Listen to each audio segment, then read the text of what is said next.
My name is Dirk Diggler, and welcome to the darkest depths. Viewer discretion advised. Today we will be discussing the movement for the restoration of the Ten Commandments of God. The cult was formed in the Kanungu district of Uganda in the 1980s, and taught its followers to strictly follow the Ten Commandments in order to survive the apocalypse, which they believed was coming in the year 2000. When January 1st, 2000 passed without incident, members began to question why their leaders had failed to get their apocalypse date right. The leaders then predicted that the real end would come on March 17th. It did, but not because of anything supernatural. The leaders went to the main movement church and began their retribution. The followers were locked inside the church, with the doors and windows nailed shut from the outside. It was then set ablaze. The building was engulfed in flames within just a few minutes. Over 500 of the followers inside burned alive, many of the victims being women and children. Cult leaders would then continue to other properties of theirs in Uganda, slaughtering everyone in their way. Over 700 of the cult's own followers would die by the hands of their leaders, all because they were too embarrassed for failing to predict the apocalypse, choosing to create their own instead. Like and follow for more. My name is Dirk Diggler, and welcome to the darkest depths. Viewer discretion advised. Today we're going to talk about deranged killer Manuel Vela. Bakersfield, California woman Katrina Rivera was 39 weeks pregnant, had a violent boyfriend, and now suddenly gone. 30-year-old Katrina was first reported missing on December 8, 2016. A child of Katrina said she had last seen her mother getting into her boyfriend's car, whose name was Manuel Vela. Deputies searched multiple locations and tried pinging both of their cell phones, but were unsuccessful. On December 10th, witnesses reported seeing Vela at an apartment complex. Police arrived and spotted his maroon 2000 Hyundai Elantra. Manuel sped off, intentionally striking several vehicles as he tried to evade the scene. He was also using a tire iron to strike occupied vehicles as he rode past them. Police rammed the car at least twice in an effort to stop him. This is when Manuel began to hold a bloodied, naked infant outside of the driver's window. They managed to lay down a spike strip, puncturing two of his tires and forcing him to pull over. Manuel got out of the vehicle and walked away, holding the baby as a shield. He ignored commands to stop before throwing the baby in a gutter and running. He was then tackled and taken into custody. Manuel told investigators he had spent December 8th arguing with Katrina about kids and going to the store for cigarettes. He said she had told him she didn't want to be with him anymore. That evening he hit her on the chin, knocking her to the ground. He said he then choked her for 5 minutes until he was sure she was dead. Manuel said he then placed her body in the back of the car and began driving around for almost 2 days. At some point, Manuel stopped on Edison Highway and used a razor blade to cut the baby from his dead mother's belly. They found Katrina's body in the trunk. CPR was performed on the baby, but he was pronounced dead at the local hospital. Doctors believed that the baby had been alive earlier that day. Manuel Vela hung himself in prison in 2017. Like and follow for more. My name is Dirk Diggler, and welcome to the darkest depths. Viewer discretion is advised.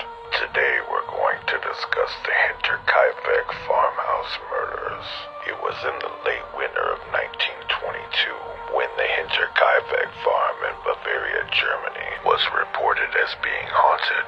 The current residents of the farm, the Gruber family, were hearing footsteps and voices in the attic upstairs.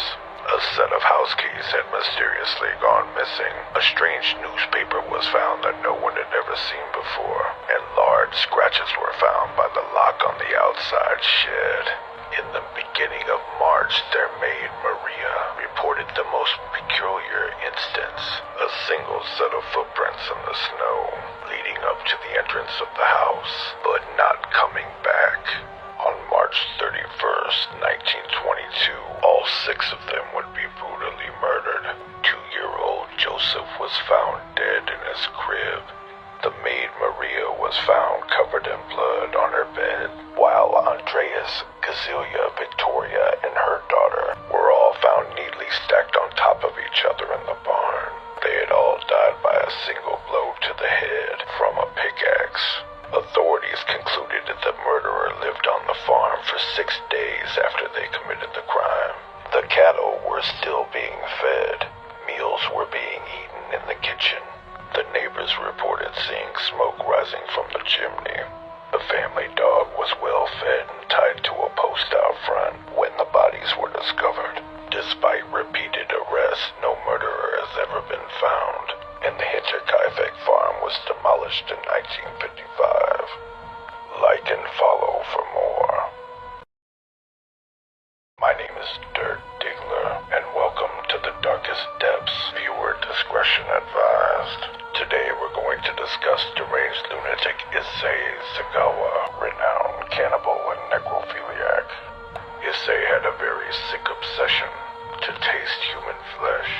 In 1981, after repressing his desires for 32 long years, they finally got the best of him. René Hardevel was a Dutch student studying with Sagawa at the Sorbonne University in France. Over time, Issei struck up a friendship with René, frequently inviting her over to his home for dinner.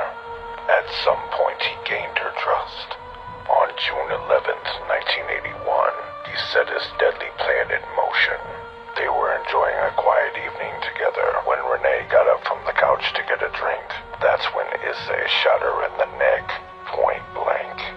As he watched her bleed out, he only faced a brief instant of remorse before it turned into elation. Immediately after death, he raped her corpse and cut her open. He then tore off a piece of her buttocks and threw it into his mouth, chewing vigorously. This gave him the pleasure he had always wanted. 2 days after killing René, Issei disposed of what remained of her body. He had eaten or frozen most of her pelvic region, so he put her legs, torso, and head into 2 suitcases and hailed a cab. When the driver and several other people saw blood dripping from the 2 suitcases, they called the police. He was promptly arrested. At the trial, Issei said that his only regret was that he hadn't eaten her while she was still alive. The judge declared him legally insane and unfit to stand trial, dropping the charges and deporting him from France back to Japan, where he would spend the rest of his days in a Japanese mental hospital. But he didn't, because the charges in France had been dropped. Court documents had been sealed. Therefore, the Japanese had no case against Issei Sagawa, and no choice but to let him walk free. Issei still lives as a free man in Japan to this day. He's become a folk hero there, and openly says he wants to eat again.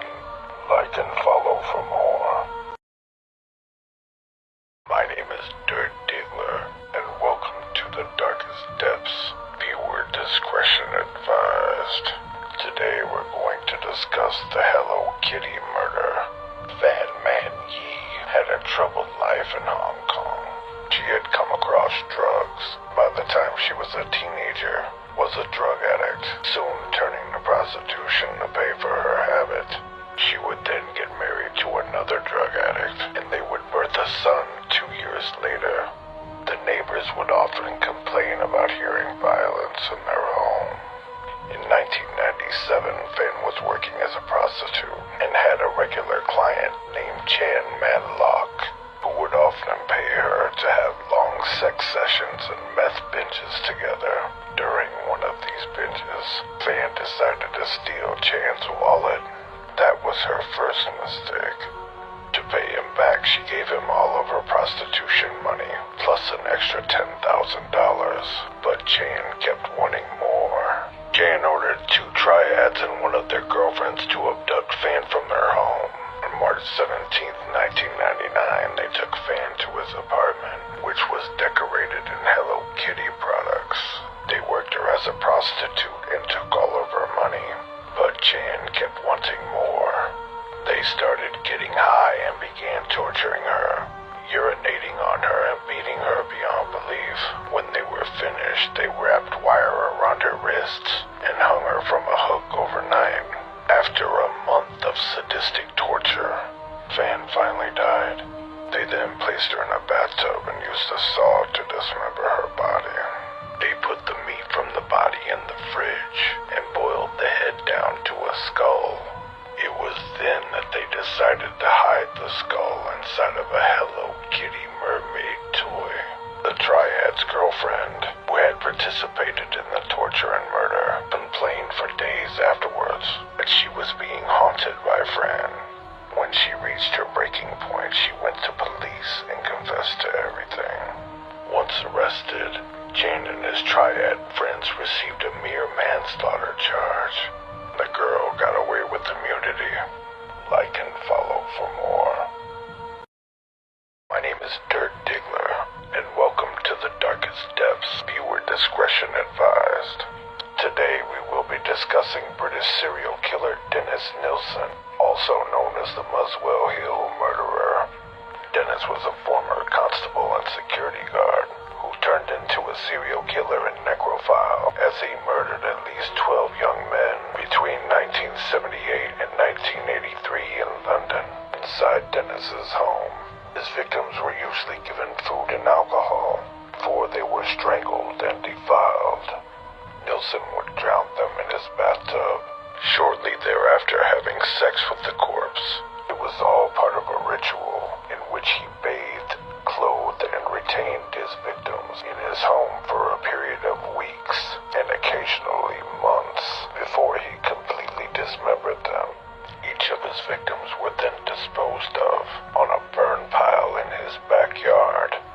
The organs and bones were cut up and flushed down the toilet. Until one day, a plumber received complaints from local tenants that a drain on the side of Nilsen's house was clogged with a meat-like substance and smelling foul. In all of his madness, Dennis had completely clogged his sewer drain from flushing the pieces of his victims. Police apprehended him on February 3rd, 1983.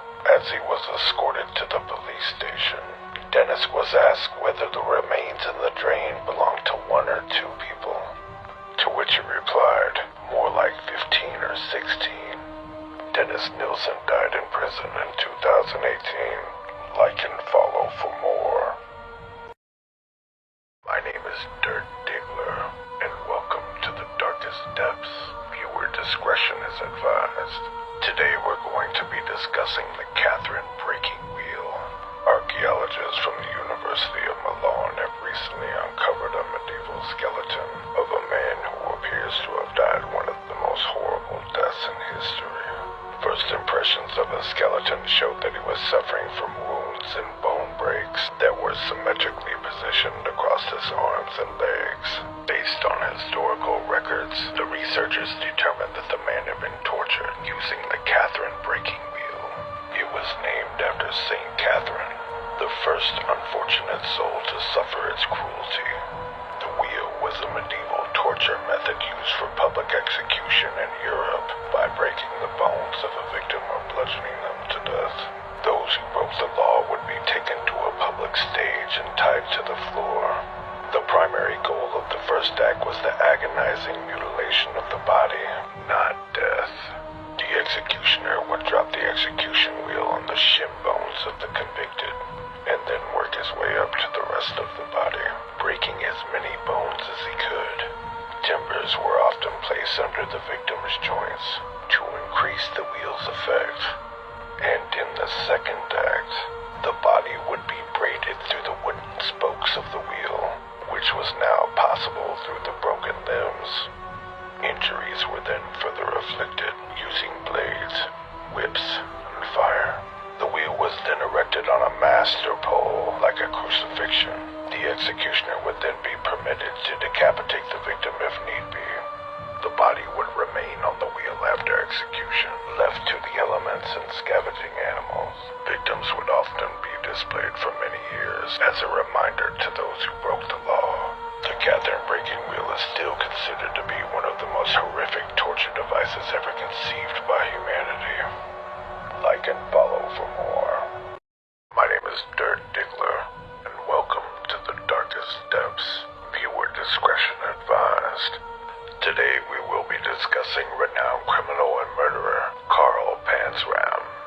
Before he was put to death on September 5th, 1930, Carl gleefully confessed to 21 murders, over 1,000 acts of sodomy, and thousands of other crimes. In court, he was quoted as saying to the judge, "For all of these things, I am not in the least bit sorry." But before authorities put Carl in prison, he embarked on one of the most chilling criminal careers in modern history.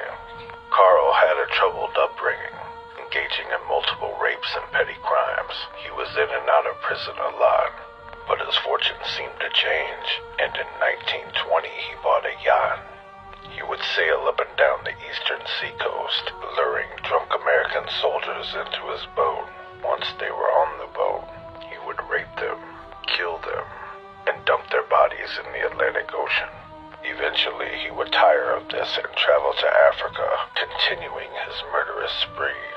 After even more rapes and crimes, he would organize a crocodile hunting expedition. He hired 6 local men to assist him, and once they were in the jungle, Carl executed all 6 of them with his rifle. He then fed them to the crocodiles. After countless crimes, Carl was finally apprehended in Kansas in 1928.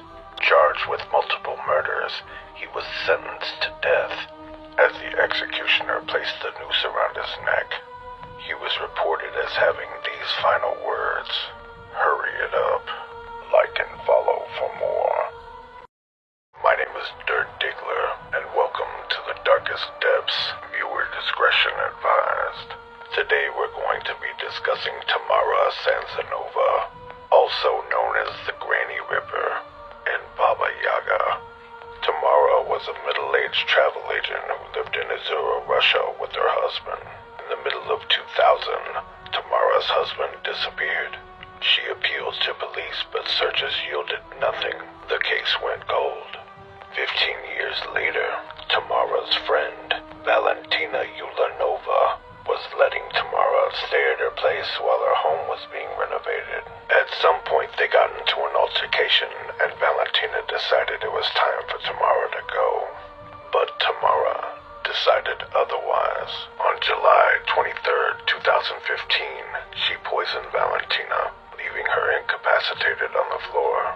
She then dismembered her while she was still alive. 3 days later, a couple walking the neighborhood would discover Valentina's body in a trash bag on the street, or most of it, at least.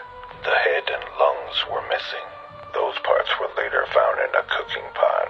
After police had searched security cameras, it clearly showed an elderly woman carrying the body down to the street. Tamara was quickly identified and arrested. Upon searching her home, police would find her diary. Entries from the diary were written in 3 different languages and greatly detailed not only black magic rituals, but the graphic cannibalism and murder of at least 21 people. Tamara Samsonova confessed to all 21 murders, and at her sentencing, she blew a kiss to reporters, telling them, "I knew you would come. Like and follow for more." Thank you for watching Darkest Depths. Follow on YouTube, Instagram, and TikTok for the absolute worst that humanity has to offer in true crime and horror. Merchandise available through teespring.com. Episode requests made through darkestdepthstruecrime@gmail.com. No one is safe.